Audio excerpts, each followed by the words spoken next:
Okay, this is going to be the material that we went over on November 5th. So Abby and Morgan, this is for you. We were looking at how to graph using our first and second derivative. And the equation or the function that we went over was y equals 3 x to the 2/3 minus 2x. And we wanted to get a sketch of that. So let's first of all start by taking our derivative. Y prime is going to be 3 times 2/3, which would be 2. X to the, subtract 1 from the exponent. So 2/3 minus 1 will be negative 1/3 minus 2. Now at this point, because we have this negative exponent, let's rewrite it as 2 over the cube root of x, then minus 2, and we'll put that over 1. And now I'm going to crisscross applesauce to get those together.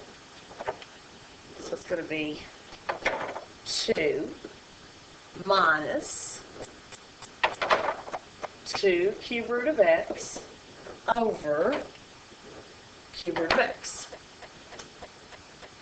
Now remember, to get our critical points, we want to find out what makes the derivative undefined and 0. So it would be equal to 0 since it's a fraction if the top was 0. It would be undefined if the bottom was 0. Well, the part that makes the bottom 0 would be if the cube root of x was 0, but that would mean x would have to be 0. Then the other part, 2 minus 2 cube root of x, would have to equal 0. If I solve that, I could add 2 cube root of x to both sides and get 2 equals 2 cube root of x. Divide by 2. 1 equals the cube root of x, and then cube both sides, so that I get x is 1. So I have two critical points. I have x is 1 and x is 0. So I'm going to make a sign chart with those. Now I'm going to substitute those back in. This is my y prime sign chart. I'm going to substitute some values back into the derivative so that I can fill in my sign chart. So remember, we're working with cube roots, so if you're not sure about values of things, keep them in terms of cube roots. So something that would be, I want something I can do the cube root of when I pick numbers. Something that's to the left of 0, I can do the cube root of.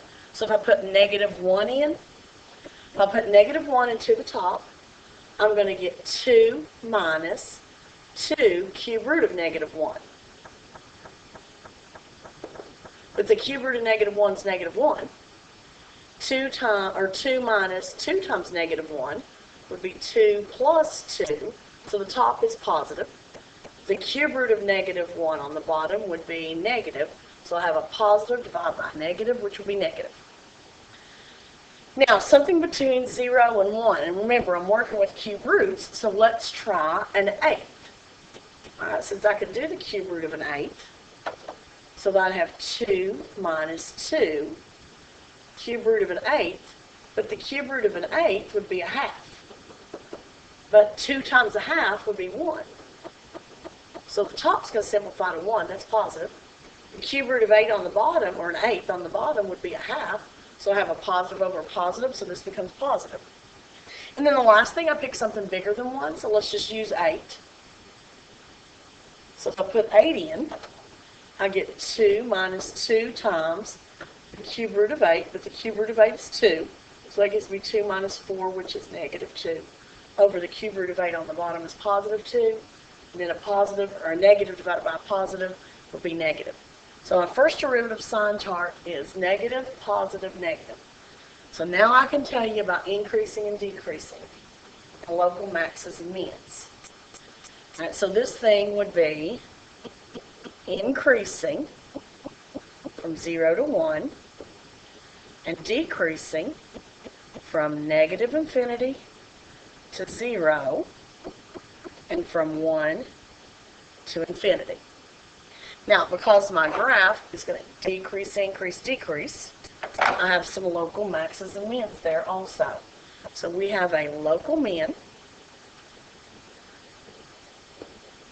when x is 0, but go back to my original equation, and I'm also going to get 0 there. And a local max at 1, and if I put 1 back into the original equation, I'm going to get 1. So there's everything I can get from the first derivative. Now we're going to work with second derivative. To do that, I want to go and use this form of my first derivative to find the second derivative. So that's going to make y prime was 2x to the negative 1/3 minus 2. So y double prime is going to be negative 2/3 x to the negative 4/3. But that is negative 2 over 3 cube root of x to the 4th. So what would make the top 0? What would make the bottom 0? Nothing makes the top 0 because it's negative 2. The bottom is 0 at 0. So then my second derivative critical point is going to be 0. So if I pick something to the left of 0, like negative 1, okay, I've got negative 2 on the top, the negative 1 to the 4th, because we're going to raise it to the 4th first, negative 1 to the 4th would be positive 1, and then the cube root of that would be positive, times 3 would be positive. So I have a negative over a positive, well that's negative. Pick something to the left of, or to the right of 0, like 1, I'm going to have still negative on the top and positive on the bottom, so that's negative. So that tells me that this graph is concave down all the time.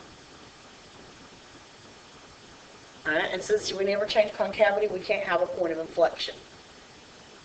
All right, now we're ready to sketch. So, first of all, let's start by plotting our points, our maxes and mins, and our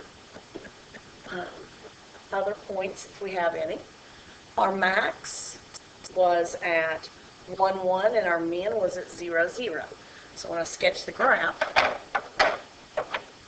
we've got 0, 0, 1, 1. All right, now we're ready to put this together because we have no point of inflection. So to the left of 0, this graph is decreasing first, and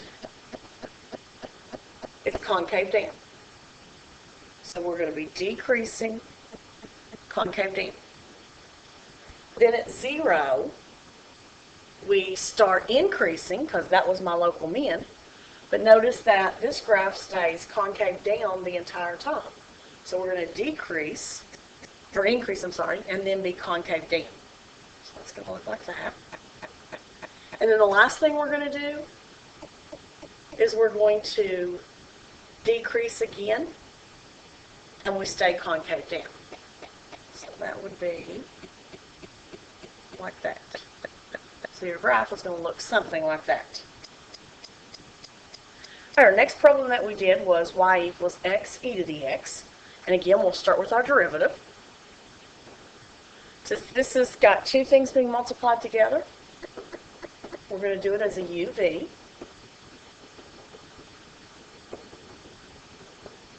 So we Jesus fish, and we have x e to the x plus e to the x. Well, the first thing I notice is those have an e to the x in common, so let's take that out and factor. Now I want to know what makes that equal 0. Now this part's a little tricky. You have to realize that nothing's going to make e to the x 0. E is a positive number. It's a little less than 3. It's 2.7. You could never raise that to a power and get 0. So then my only critical point is going to be negative 1. So if I pick a number to the left of negative 1, e to the x is always positive, because it's a positive number being raised to a power, so it's always positive. So I really only have to focus on my binomial here. So if I put in negative 2, I'm going to get a negative number. Put something to the right of 1, like 0, I'm going to get a positive number. So this thing decreases, then increases. So now we know that we decrease from negative infinity to negative 1, and increase from negative 1 to infinity, and we have a local min at negative 1 something. And then if I go back and I substitute in negative 1, I'm going to get e to the negative, e to the negative 1, or negative 1 over e. And we'll get the decimal value for that here in just a minute when we get ready to graph. So now we take the second derivative. But the second derivative is the derivative of x e to the x. Well, that was what we did just a second ago. So we already know that's x e to the x plus e to the x, plus then the derivative of e to the x is another e to the x. Well, that gives me x e to the x plus 2e to the x. And I can take an e to the x out again and get x plus 2. Set that equal to 0. Same thing, e to the x is never going to equal 0. It's always positive. So this would be 0 at negative 2. So y double prime would use negative 2 on our sign chart. To the left of negative 2, if we put negative 3 in, we're going to get a negative. And then we're going to get a positive if we pick something bigger than negative 2. So then now I can tell you my concavity. We are concave up from negative 2 to infinity and concave down from negative infinity to negative 2. So that means we also have a point of inflection at negative 2 and then go back to the original problem. And we would have negative 2 e to the negative 2, which is negative 2 over e squared. Now we might want some decimal values for those. Okay, if you use your calculator and get your values, you'll find that this is negative 1 and negative 0.3678, and that this is negative 2 and negative 0.2706. And then we'll use those to sketch. And there is one little tricky part here in the sketching of this one that most people are not going to catch. So since everything's kind of squished in here, I'm going to spread this out quite a bit. So we've got a local min at negative 1, negative 0.36, so we'll put that around there. And then we have a point of inflection at negative 2 and 0.2706. So that's going to be right around, let's say, there. Okay. Now, if you look at the way this thing graphs, it decreases till we get to negative 1, and then it increases. But then we have also this change of inflection, or change of concavity at negative 2. So here's the part that's tricky, though. A lot of people would want to sketch this in as it's decreasing till here, and you actually can't do that. And like I said, most people aren't going to catch this, but if you go back and look at your equation, look at this. E to the x is always going to be a positive number, but as x gets bigger, e to the x gets bigger. That's always going to be negative if I let x be a negative number, which is what I'm looking at, because here's the way this graphs in. It decreases here, but it stays below the x-axis, because as the e part, as you have e to the x, and x approaches negative infinity, e to the x is going to get actually very small, because it would be like having 1 over e to a positive number, then times x. So this is a really small number times a really big number, and so this is actually going to grow faster. So you're going to see that this graph is going to stay right there below the axis. Then it gets to negative 2, which is my point of inflection. And then I'm still decreasing, but now I've changed to being concave up. So it decreases till it gets here to negative 1. And then from negative 1 on, it increases. So the graph actually looks like that, rather than the way most people would sketch that in, where it would go up above the x-axis. All right, the last thing that we did on Monday was we looked at same kind of thing we were doing with finding where we were increasing, decreasing, maxes and mins, but here's the difference. We don't have the equation on this. We're going to have just a graph of the derivative rather than a function where I can find the derivative. So if you look at the a part, well, first of all, let's look at the function. It says let f be a function that has domain in the closed interval, negative 1 to 4. So that means the x values are only allowed to be sketched from -1 to 4. The range is -1 to 2. Now that's not the range of this graph, because this graph is my f prime graph, and I'm going to be talking about the graph of f. The graph of f has a domain of -1 to 2. Okay, sorry about that. I had to bring that picture in so I can write on it. Wouldn't let me do it in the other one. So we were back to the range was from -1 to 2. Then we also have the f of -1 is -1. F of 0 is 0, and f of 4 is 1. Now that's really important because it's actually some ordered pairs there. Then it also says let f have the derivative function, f prime, that is continuous and has the graph shown in the figure above. So this is really important. This is the graph of f prime. So, A part. Find all the values of x for which f assumes a relative maximum. Well, remember, to find maxes and mins, the way we would do that with the function is to take the derivative, which we have, set it equal to 0, or find out where it's undefined. Well, I can look at this, and the derivative is equal to 0 here at 0 and at 2. So that's going to be my critical points. Then I would pick values on either side of those and between them and see what happens to the derivative. So if I pick a number to the left of 0, like -1, I could see that my derivative is actually positive there. Between 0 and 2, like 1, my derivative is positive there. And then pick something between 2 and 4, like 3, and I have a negative derivative there because I'm below the axis. So there's my sign chart. And I can tell you that this function has to be going up and then down. And the question was, where was there a relative max? So there is a relative max at x equals 2. And it says justify your answer. Well, by looking at the sign chart, I know that I had a max there because f prime changed from positive to negative. And that told me that I had a maximum value.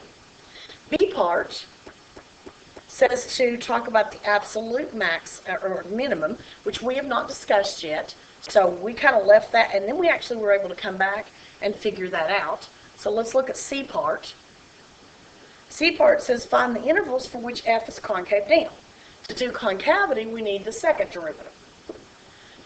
Again, if this is f prime and I'm wanting the second derivative, that's the derivative of f prime, so I'm looking at slopes. Where would the slopes be? 0, because that's going to be my second derivative points for the sign chart. Well, that'd be 0 there, at 0, at 1, and at 3. So that's where my slopes are 0. So that's going to be like my second derivative critical points. Pick a number to the left of 0, like -1. And we're looking at slopes, and we'll see that the slope there is negative. Pick something between 0 and 1, positive slope. Between 1 and 3, you can see everything there has a negative slope. And then the last thing would be from 3 to 4. And there we see we have a positive slope. And the question was, where were you concave down? So we are concave down from, you've got to be careful on this, everything up to 0, but remember our domain is from -1 to 4. So I'll go from -1 to 0, it won't be negative infinity, and then I'm concave down again from 1 to 3.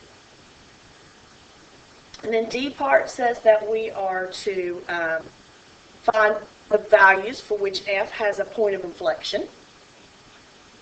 Points of inflection are where the concavity changes. Well, this was concave down, concave up, concave down, concave up. So our points of inflection were at x equals 0, 1, and 3. Then the last thing it asks me to do there is to sketch the graph of f. So here's what I'm going to do, or here's what I told the kids we need to do. When we sketch this, we're going to make our xy axis.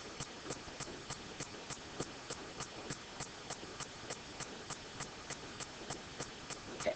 Now we have to go back and keep in mind that my domain is from -1 to 4, and my range is from 1 to 2. So what that tells me is that this graph is never going to get outside of that box.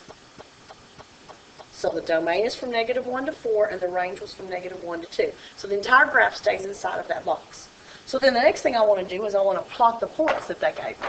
It said f of -1 is -1. So when x is -1, y is -1. So there's a dot there. We have f of 0 was 0, so we've got a point at 0, 0, and then we have 4, 1. Now we actually have some other points in between there that we can figure out. If you go back, we notice that our relative max was at x equals 2. So our high point had to be at 2, but because our range was up at 2, we know that that had to actually be at 2, 2. Now, we also have some points of inflection at 0, 1, and 3. We don't have values for those, so I'm just going to kind of fill those in, and I'm just guessing. And I'm just going to kind of fill those dots in. Move that 1 up just a little bit.